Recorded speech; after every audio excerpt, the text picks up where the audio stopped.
Ey güzeləm mən, küstüm əmimdən. Bəs niyə gəlmir danışır düşsən əmimdən.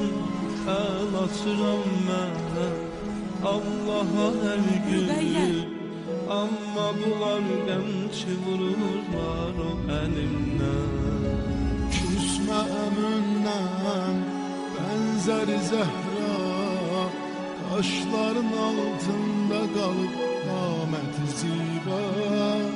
Kərbəladə, məzlum alında, sahili ümmanda qızım öldü o səhra.